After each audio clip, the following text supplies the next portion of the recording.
What up, man? It's your big brother K-Rino. Back on my I'm back on my late night. Back on my late night. Yeah. Had the back door, y'all. I said I'll probably hit y'all Sunday, but a window opened up tonight where I was able to come in and sit in with y'all for a minute. So we'll see. We shall see. All right. The rules have not changed. Hit the like button as you come in. SBC2G Midwest. Midwest, who is that? Identify yourself, sir. Identify yourself. Man, I see Connie in here tonight. Y'all click the like button as y'all come in, man. That's the thumbs up icon on somewhere on your screen. Y'all click that. DJ Bud Light. How you doing tonight, Bud Light? Bud Light. Hey, y'all click the thumbs up, man, before we get started, because we got a topic tonight. This is not open topic tonight. Maybe at the end. Depends on how this goes. But I want to get into this topic, man, because I think this is very important. Because I don't think that is something that I can say nothing that we don't take into consideration, but the depths of it, I don't think are taken into consideration. So we'll touch on some of the reasons why I'm saying what I'm saying right now. Shout out MC Josiah for the love and the donation. I appreciate that, man. Said, what's up, K-Rino? I recorded and wrote 10 songs in a month. That's good work. Trying to get to 30 songs by October 21st. You'll do it. See, 10 songs. See, this is what people got to understand. And like I said, I'll get into the topic in a minute, but this is what people have to understand. It's not hard to build up catalog if you have a focus and a discipline. So Josiah says he wrote and recorded 10 songs in a month. See? That means he had 30 days to do 10 songs. That means that he could write a full song every other day. Or he could just write for 10 days straight, write a song a day for 10 days straight. There's so many ways to do it. But if you write a song every other day for a month, that would give you 15 songs. He did 10, so he probably was able to write a song every 3 days. That should be easy. So we got to develop that kind of work ethic. But let's get into it, man. The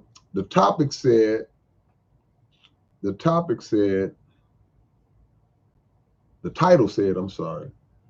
I said, no one is original. Then it says, who really influences you?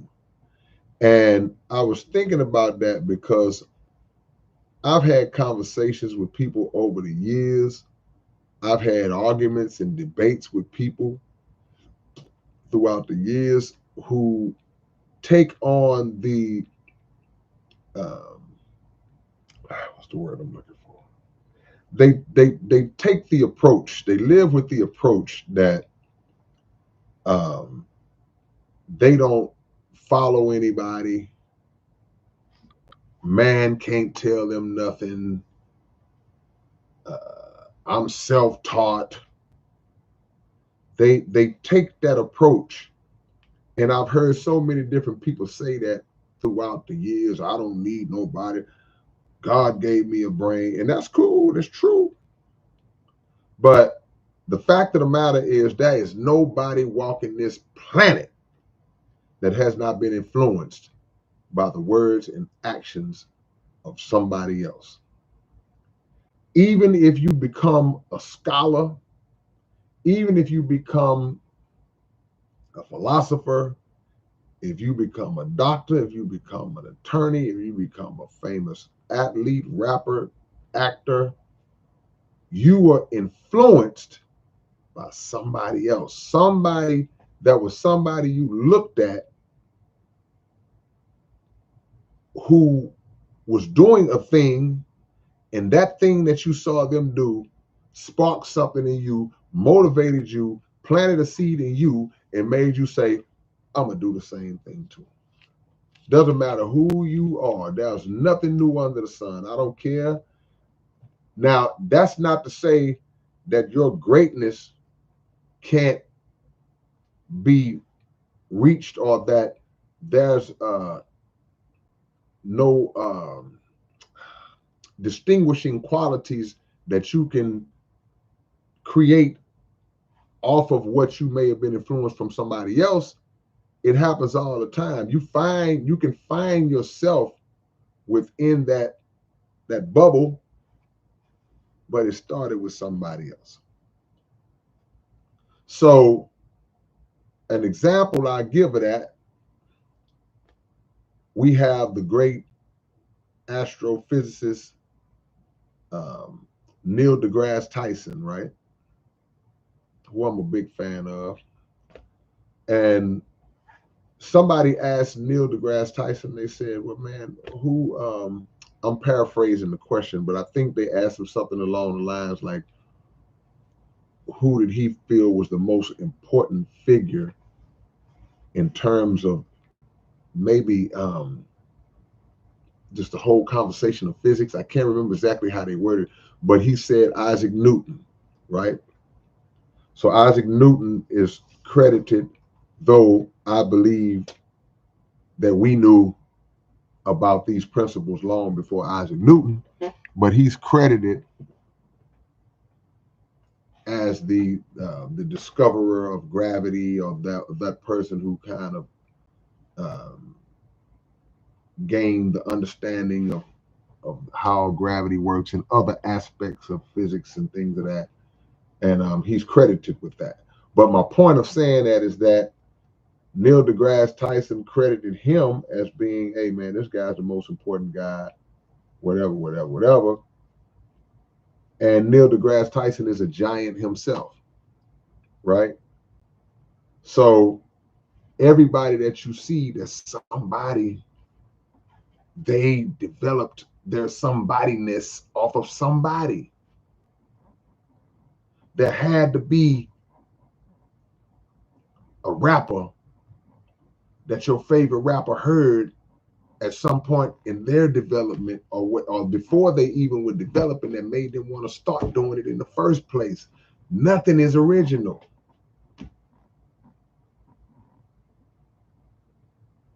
And that's not a bad thing.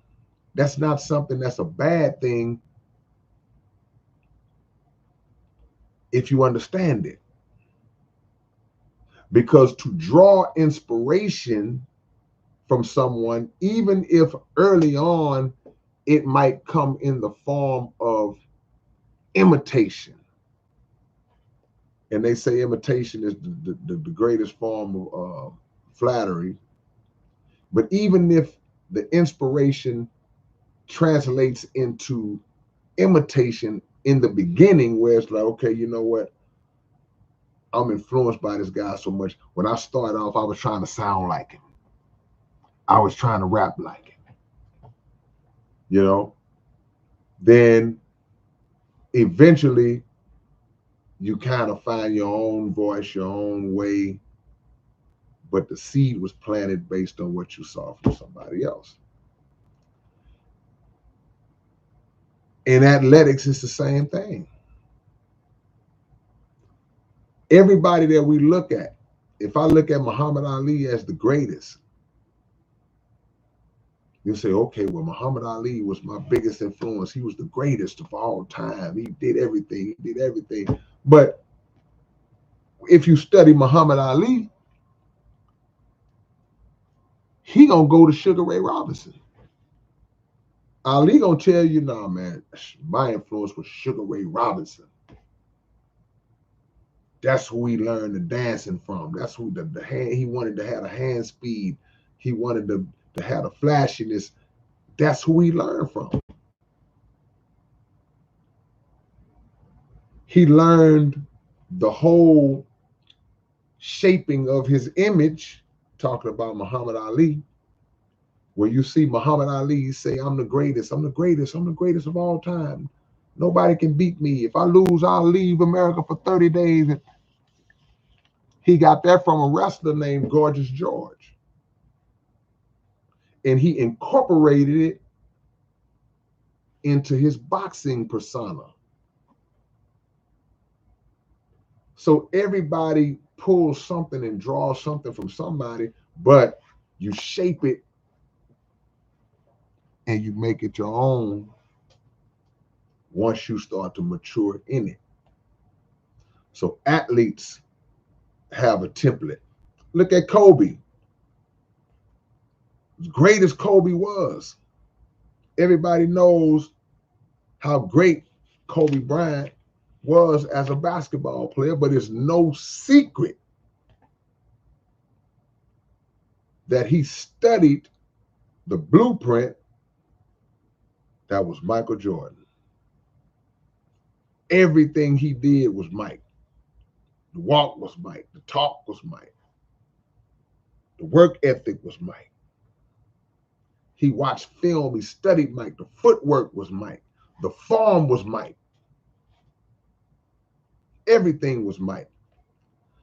He even drew the determination to compete. That's all Jordan. So greatness begets greatness.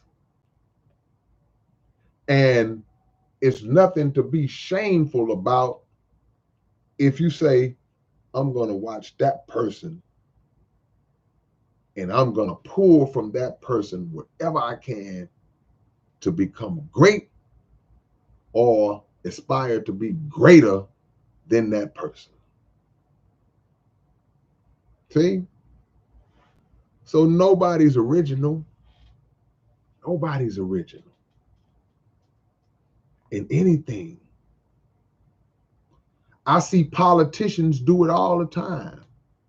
You have politicians. What's that thing that all politicians do?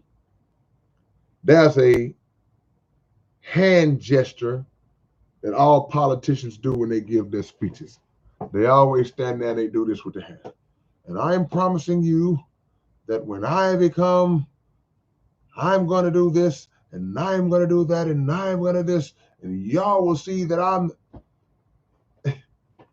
And I used to laugh so hard when I would see all these different politicians do that same little hand thing with the side fist and the thumb on top. Somebody great, I'm sure, was the first person to do that. And all the politicians followed suit because they felt like that was a mannerism that they had to duplicate. See? Because a person of understanding understands that when they see somebody who's great, they want to pull from that. It's like, I can make I want to be what that person is. You just have to do it in your own way. So sometimes people will steal like I say, the mannerisms. Sometimes people would be influenced by the way somebody dresses. Like, I'm gonna dress like that guy because they see what benefits that person gets by looking the way they look. So even the pimps dressed a certain way back in the days. A certain look that the pimps wanted to have. Somebody had to be the first one to wear that look. All right, man. Y'all ain't gonna hit the like button tonight. I already see that. Everybody who just coming in, y'all click that thumbs up for your big brother. I have a really bad OCD on this thing when it comes to the amount of people being in here. We got a small amount of people, y'all. We don't never have a lot of people in here, but I like for the likes to be proportionate to the amount of people in the chat. See?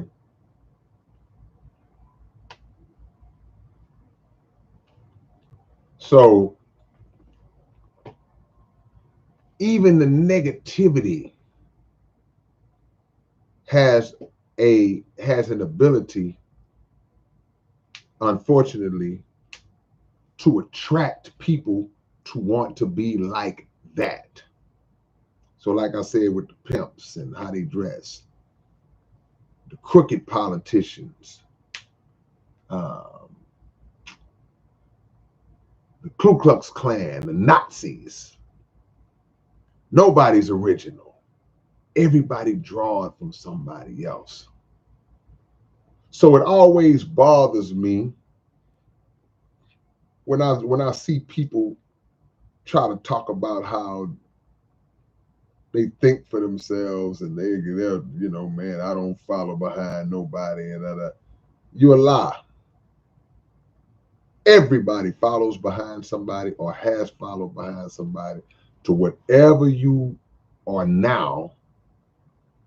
That is a culmination. It's a product, maybe not a finished product, but it's a current product that exists of components drawn from different influences throughout your life. I don't care how independent, free thinker minded you try to act like you are. Even the ones who come up and say they free thinkers, you stole that from somebody. Because that's a term that people started using in the last few years. Oh, you want to be a free thinker. I'm a critical thinker. You stole that. So don't run around here acting like all of your thoughts are a brainchild of you, and before you thought this thought, there was nobody else that thought it. A lot of the people who those are all talking points, and a lot of those talking points have been utilized again and again and again, and they finally made it to you. And when they made it to you, it sounded good to you, and you adopted it. So now you're speaking like that. But the best thing to do is just own up to it. Own up to it, and to go a step further, even just as important as owning up to it, give credit to where you got it from. It's okay. Because the people, well, I ain't gonna say, everybody ain't foolish enough to believe that it all came from you. As much as people like to give me credit for certain songs I've written and knowledge that I kick in certain songs and I speak in certain songs and conscious lyrics that I may write, I do my very best when those conversations come up to make sure that I give credit where credit is due and credit to where I got that body of knowledge from. I would be vain, arrogant, disrespectful, dismissive, and a liar if I was to sit up and act like the things that I've rapped about came from me, through me, magically revealed to me, and I just somehow knew this stuff, and then I just passed it along to y'all. That would be flagrantly disrespectful. to the Honorable Elijah Muhammad, the Honorable Minister Louis Farrakhan, Dr. Abdul Halim Muhammad, Brother Nuri Muhammad, Brother Wesley Muhammad, and anybody else in the Nation of Islam who I've heard and learned these teachings that I rap about, I would be a lying dog to act like I was just born knowing this stuff. I was taught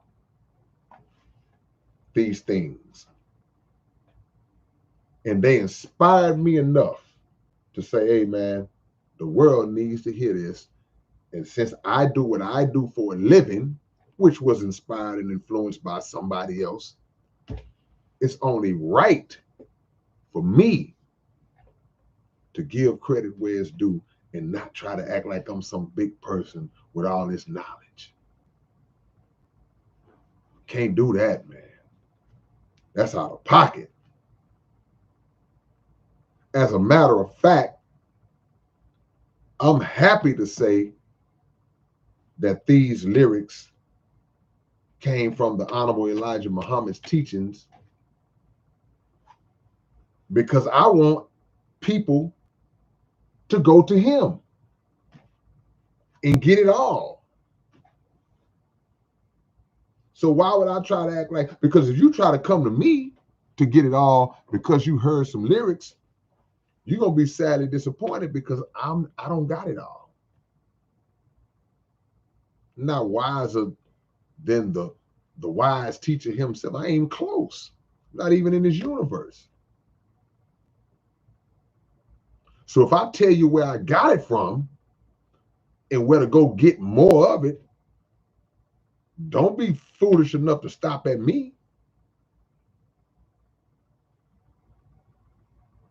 And people ask me all the time, and y'all be on this chat room, man, what books do you read? What books do you read? And anybody can tell you, y'all know for a fact what I say. I ain't even gotta go deep into it. Y'all know for a fact I start mentioning or putting out books from the Most Honorable Elijah Muhammad. That's not gonna change. See? So whatever I got it from him when it comes to that side of my writing. But I also got to give credit where it's due when it comes to the other sides of the writing as well, my writing as well, because if I'm being lyrical, hey man, I was inspired by other lyrical rappers.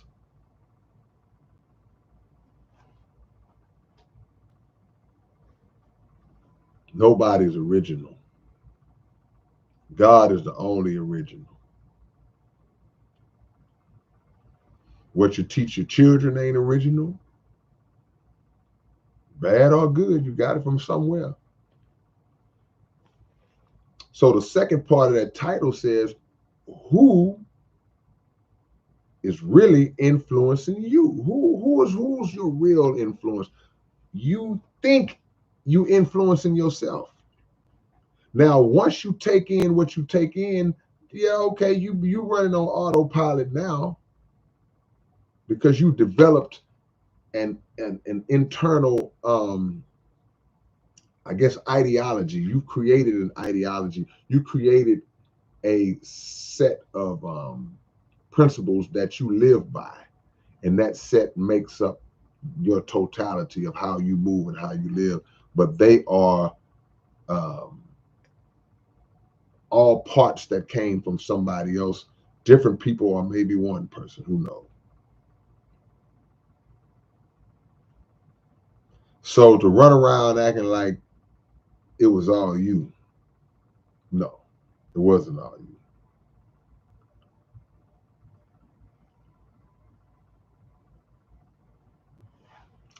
These days, media, whether it be mainstream media or social media, but social media probably has the biggest influence, the biggest pull on us. Social media is probably right now, outside of music, social media and music. And if y'all disagree with me, feel free to tell me any other ones. But I think that social media and music are the biggest influencers and shapers of our thinking and our actions. Think about social media. Think about the terms that derive from social media, just in general, just what I just said. Somebody will say, well, what do you do? They'll say, I'm a content creator, which we'll get into that. They'll say they're a content creator, or they'll say they are an influencer. Now think about that. They'll tell you, hey, nah, man, I'm a social media influencer. Now, they're probably right, especially if their social media presence is large enough. You got 1 million followers or 500,000 subscribers and all this different stuff, then you are indeed an influencer because you have influenced that many people to gravitate towards you enough to say, I'm going to follow this person on their platforms. I'm going to lock in with them, tune in with them anytime they do something because of the pull that they have or the influence that they have. So they are indeed influencers. And how do you know that they're influencers? They're influencers because these are individuals who, once they have their motion going, whatever it is they're doing, you start to see the people who are in their realm duplicating what they're doing, duplicating the behavior. They're acting like them, they're talking like them, dressing like them, see, moving like them. Same with music. If a popular rapper comes out and he got a song that everybody likes, okay, boom, he hooked you with the song. But if he's big enough, people are gonna dress like him. They're gonna get their hair however he wears his hair. If he wears his hair, if he walk around with a birthday cake on his head, you're gonna see people walk around with birthday cakes on their head. Because he's influencing far beyond the words. Because people will gravitate towards your personality, your persona, and they'll seek out to be just like you because they see the effect that you've had on them. So now they want to have that same effect on somebody else, whether it be good or whether it be bad. The objective is to make sure if you are an influencer, to influence people for the good, not to influence people for the bad. You're influencing people to turn up all the time. Let's get high, let's get drunk. Yeah, we at the club, we knocking down these shots. Yeah, we at the spot, man, we getting high, we smoking. We got these pills, we been ready to pop these pills. Personality has the ability to bring people wherever it wants to bring people. So if I have the right persona, if I have the right charisma, I can lead you wherever I want to lead you. The question is, where do I want to lead you? So if I got the right persona as a rapper, all it takes is for me to make one song talking about doing the right drug. The right drug. And everybody's doing it. Make the one song talking about going out and shooting up somebody. And now somebody's going to take that as their solution when they get into a beef with somebody. See? Just take one thing for you to fall in love with, one thing about a person. You fall in love with one thing about a person, and that can make a weaker mind follow everything else about that person. Everything else. So, personality, charisma, uh, eloquence of speech, relatability, articulation, the ability to manipulate through words. All of these things play a role in influencing. How do you think that cults are formed? For there to be a successful cult, there has to be a charismatic cult leader. You got to have somebody that got the gift of gab, they got their mouthpiece. It's a saying that we say in the hood, conversation. If you got that mouthpiece, man, that gift of gab, and that personality and charisma, you start talking, it don't even matter if what you saying is the biggest pile of BS known to the world, you gonna get some people.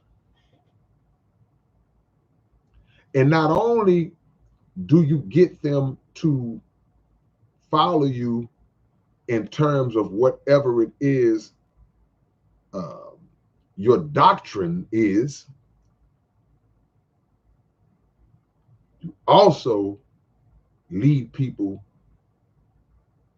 to follow you in terms of doing what you tell them to do, doing your bidding. Your bidding could be getting them to give you money. Your bidding could be getting them to bring in women or men. I don't know many female cult leaders, but women or men. Try to build you up a concubine. Your bidding could be to get people to get their hands dirty to carry out what's in your mind while you don't touch nothing. I'm gonna get other people to sell the dope for me.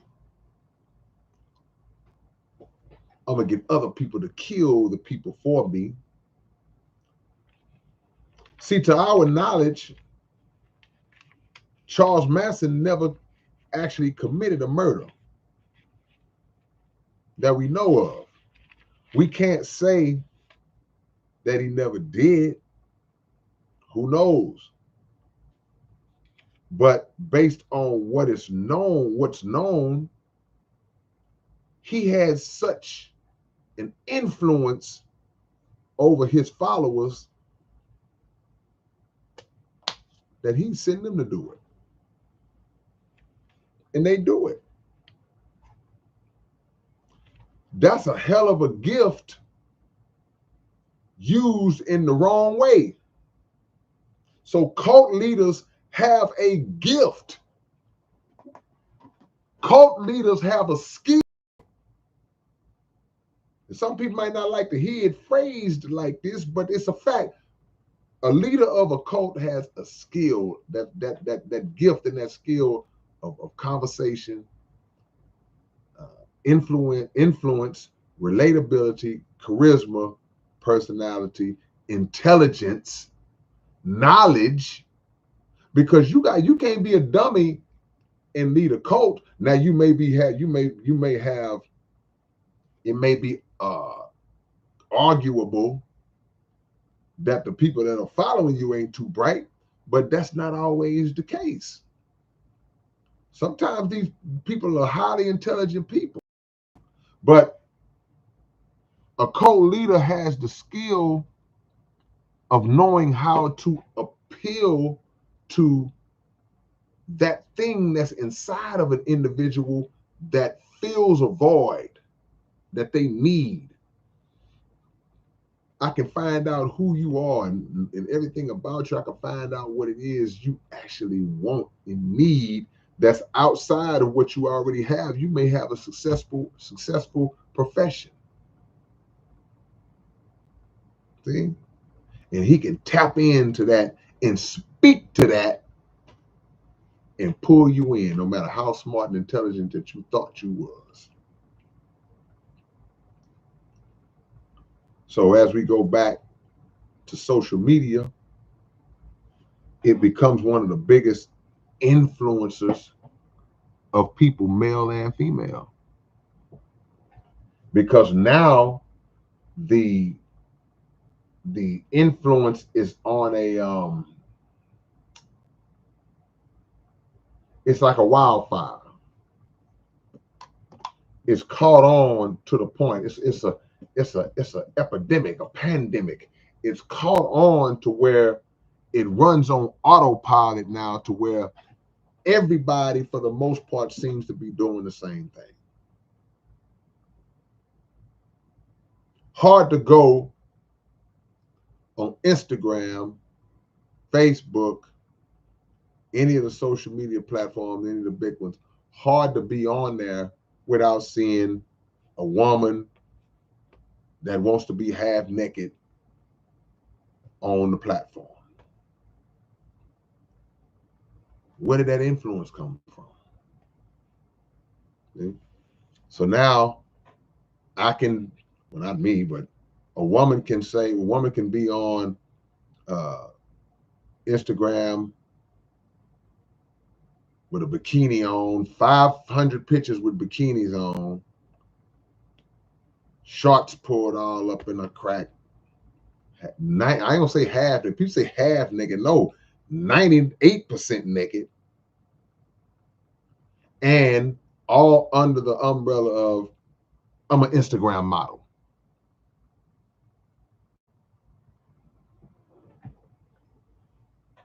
You're not even with an agency. You're just calling yourself a model. You're not an Instagram. You just want some of these women are mothers with children. I guess you gotta have children to be a mother, but you know what I mean. Some of them have husbands, and I don't know how many women in the chat. We always have a handful of women in the chat, and I ain't saying nothing to try to be disrespectful. Of course, y'all know me, but I don't understand how a husband could allow his wife to be on social media showing all of her parts all the time, reaching out for a level of attention from sources that she shouldn't be even wanting to get attention from. Who are you trying to get attention from? And a lot of women don't like this conversation. They don't like to hear men talk like that, because we live in a world that has influenced us into the mindset of, well, nobody tells me what to do. This is my body, and I do what I want to do, and ain't no man gonna control me and tell me, and and I'm just gonna say it flat out. That's foolish. Because the first question is, why do you want to be naked on the internet? Why do you want the whole world to see the majority of your anatomy nude? Well, I'm young. You only live once. I got a nice body. I'm gonna show my body. Why? Why is it necessary? Because you've been influenced to do that. You've been influenced to do that. You've been told by somebody that very thing is your body. You got it, flaunt it. You young. It's art. It's beautiful. So the majority of pictures that you see on the internet,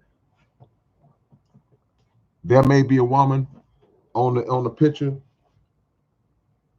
and one of the first things that you see on the picture, it's hardly ever a regular picture. The first thing they do, they turn around. First thing they do, they got to turn around to show their butt off. Can't even take a regular picture. What is that? What's that mindset? Where did that mindset come from? Where does that mindset come from? Okay, say cheese. Hold on. Let me turn around. So now that another kind of mindset in a man that shouldn't be in that man's mind in that moment. But a real man gonna look. They just keep it a billion. But an intelligent man or a man who's ascended beyond that, and that's not what he's looking for, his thought is going to be, man, well, that's all you got to offer. Why is this the presentation? Because she's been influenced. So people say, well, yeah, she's been influenced by, she sees all these other women that are doing the same thing. And then what they see are the views that it gets. Oh, wow, she got 20,000 views. She got 80,000, 100,000 likes, and all these people in the comment section compliment her. Ooh, baby, you sexy. Ooh, girl, ooh, can I take you out? Baby, I'll spend money on you, baby. And that kind of attention is welcomed. See? So they see it from other women and say, well, man, my body look just like hers. I look better than her, and I can do the same thing. So, but the true reality is, it didn't start with the woman, man. It started with some man that created the platform, allowed for this to go on the platform. So at the source of it is some dude. Make no mistake about it. Some dude got in a woman's ear. Some dude may have had a modeling agency. Some dude designed these outfits. So at the source of it is some dude. But the reality of it is it's all messed up because we're prioritizing the wrong thing. We're looking at the wrong thing. We're searching and chasing the wrong thing. And then when a lot of you who get it, I don't say a lot of you, but a lot of us who get it,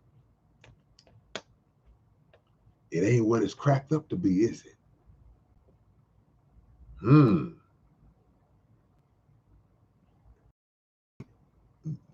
The excitement of that fades after a while for an intelligent person, male or female, because we don't talk about the dudes. It's more accepted for a dude. He up there, he all buff with his shirt off and all that. And the women, they do. You see the women in their comments, right? But then later on, when you get a woman like that, or when a woman gets a man like that, and this part is not in line, you ain't happy no more. See? Influenced. All our young daughters and teenagers and 20s, they want to be naked. There's no shame. Shame is almost non-existent. No shame. Because they want everybody to see. And compliments, even for the wrong reason, are the new drug. I don't say new drug, but it's a drug. So social media has turned us into animals and attention whores, male and female. And we just following the leader into nothingness. Watching these TV shows. When these TV shows, these so-called reality shows, these fighting shows with the women fighting all the time, the dudes on some stupid stuff all the time. When you see these shows like that, man, we don't understand how big of an influence that those shows have on our people, man. Have a big influence. How do you know? All you gotta do is watch an episode and then go out into the real world and you'll see people acting and talking just like them. Just like I said, the politicians, it happens all the way across the board. The lingo, the slangs, all the matter, everything. Meanwhile, the positive influences, they barely making a blip on the radar. Barely making a blip on the radar.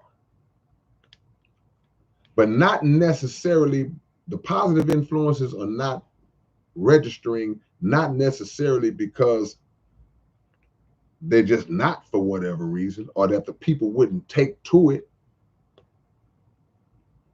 Part of it is because the positive influences don't get the exposure, and that's by design. The attention, the playing field is not level. The playing field ain't level. No. All you gotta do is go on YouTube. All you see is majority nonsense.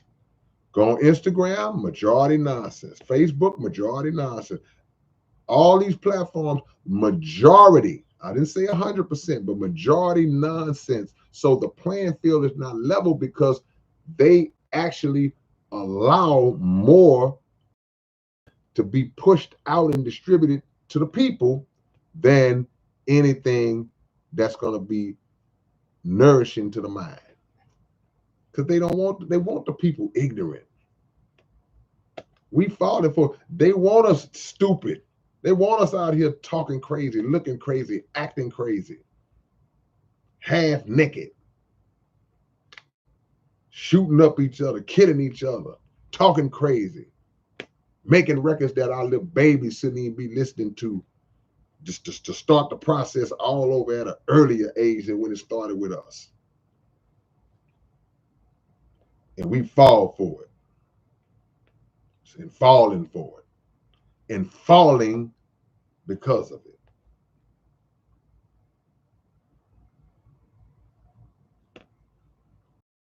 Ain't nothing original. That's the remix. They just remix stuff. Remix. When we was young in the rap game, we would hear a song because rap was new. So we would hear a song and we didn't really know early on, we didn't know what a sample was. So we hearing all these songs that were actually using samples. And then later on, we would be riding down the street listening to the old school station and the original song would come on and we would be like, hey man, that's such and such, pointing to the rap song. No, that's where the rap song got it from. They sampled it, they remade it, remixed it. And that's all that this world does. They take some of the same crap and they just remix it. They just feed it to us in a different form. So people say, "Oh, you saying nothing new under the sun?" That was no social media 50 years ago, 40 years ago. No, that's true, but they fed it to you in a different kind of way. They poison the culture in a different kind of way. Now that there is a social media, they remix it and they figured out a way to do it quicker, easier, on a more massive scale, and to really plant the seed in men and women to be as ratchet as they want to be. Because there are so many options for the ratchetness. We got ratchetness over here, over there, up there, behind you, right around the corner. It's everywhere you look. The knowledge, the wisdom, and understanding is the needle in the haystack. And these days, the needle ain't in the haystack. It's a needle in the galaxy, in a galaxy. It's hard enough to find a needle in the haystack. Doesn't matter. We just gonna throw this needle up into the galaxy, and you gotta find it. So it's tougher and tougher, man. And now we have a generation that's growing up viewing what we see on a daily basis. They view this as this is the way. This is life. This is the only alternative. This is what it is. The way it is how it is. And some of us don't even know of another way.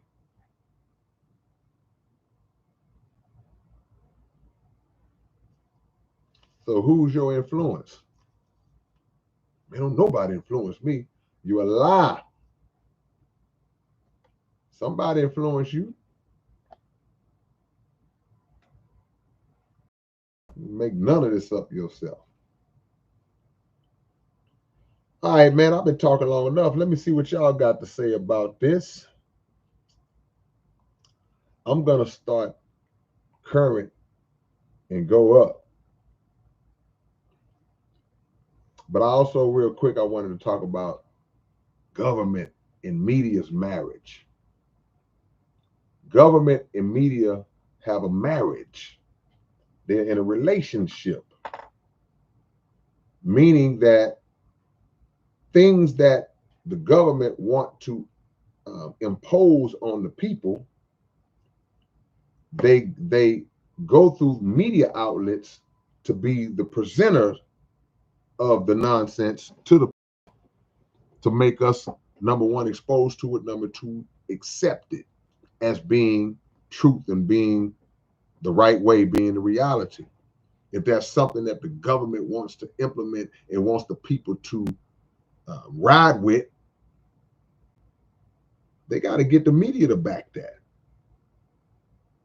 They gotta get it. They gotta get it exposed through commercials, ads, where they're saying, "This is what you have to do, people. The only way to stop this is to do this. The only way to get this is to do this. This is the best for you as it relates to this." And they feed that, feed that, feed that. They push it through fear. They push it through repetition. They push it through flat out lies.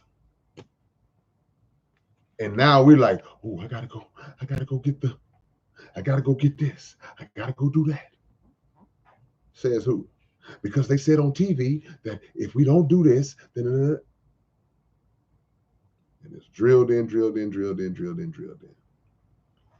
So the government and the media had this marriage, this union, and they work together to influence me and you to do whatever it is that's going to fit their agenda as it relates to me and you.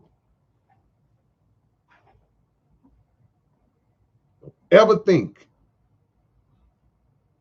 that this world and this government is on the side of the people. They are on the side of themselves and what they believe to be their own best interests. We are more trusting. We put more trust in government and media than we do in our own friends and family members.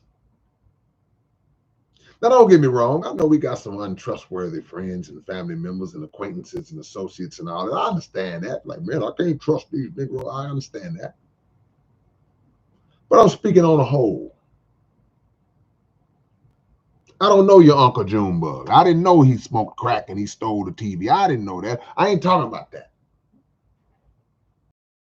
I'm talking about us as a whole.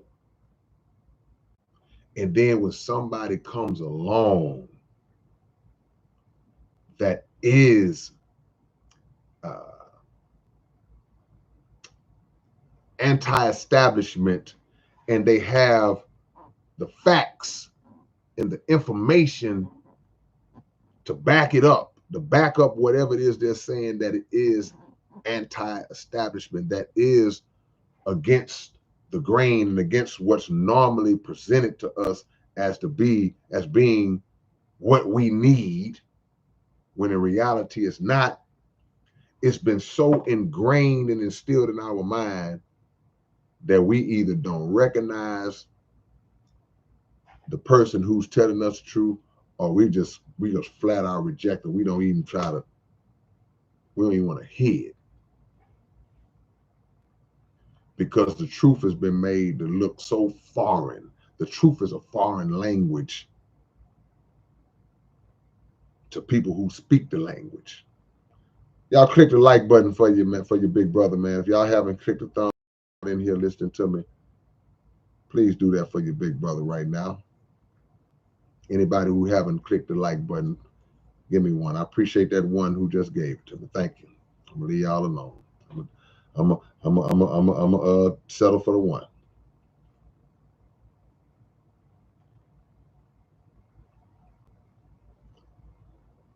We don't research for ourselves no more. We lazy. We live in probably, to my knowledge, the greatest information age that's ever been. Maybe there was a civilization before us that, even with what we think we got now, was greater. But we live in, at the very least, one of the greatest information age. There's no excuses to not, at the very least, Google something. Y'all will Google how many times have the Kardashian sisters been married? Y'all will Google how many All-Star games LeBron went to. I might Google that myself.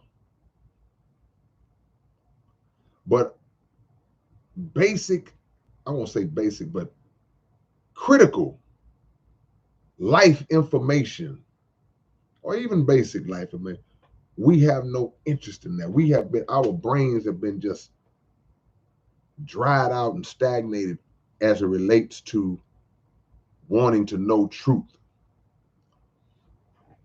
And God forbid if something has been force-fed to us as being, if a lie has been force-fed to us as being the truth for a period of years and decades, or from birth, sometimes it's almost impossible to reverse that. We're not even open to just see if there could be a possibility that what we've been taught could be wrong. I don't want to hear it, because you don't want nobody to shake up your little fantasy world that you think has been benefiting you all your life.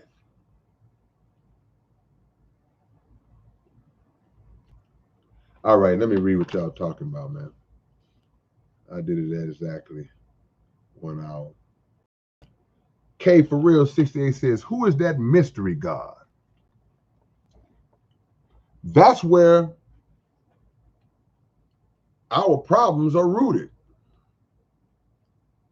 Because again, that teaching was taught to us by an enemy that wanted to keep us enslaved in our mind. So teaches the Honorable Elijah Muhammad wanted to keep us being enslaved and wanted to keep us blind and stupid. So he taught us that God was a ghost. God is a ghost. But the Honorable Elijah Muhammad also said and taught that a spirit is an immaterial thing. And an immaterial thing would have no interest in affairs of material beings. So we're looking for something out in the cosmos to save us. And that's something that's been presented to us. The concept could have no bearing over fixing our condition.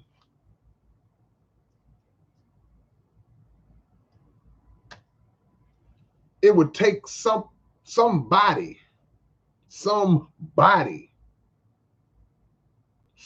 in a body that resembles us and we resemble them or him to have an interest in what we're doing. Do you think that earthworms care what humans do? An earthworm is somewhere under the earth doing whatever it is that an earthworm does. I feel confident when I say that I don't believe that an earthworm has an ounce of concern about what humans are doing. It ain't an earthworm around going, man, boy, man, Trump messing up out there, man. Ooh. Man, what y'all think gonna happen with this immigration stuff, man? This border patrol, man. The earthworms ain't talking about that.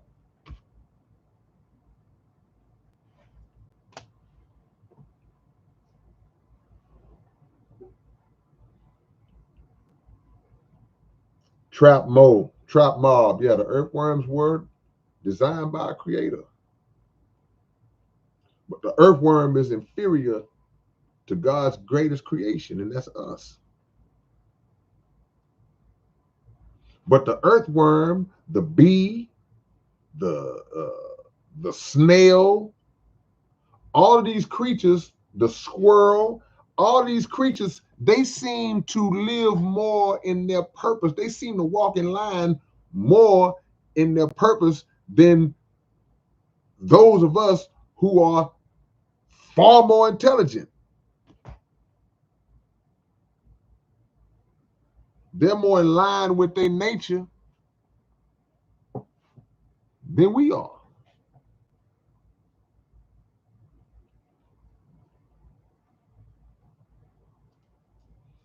K for real says, we are made in the image of God Allah, but if so-called invisible, and I see a human body, things that make you go,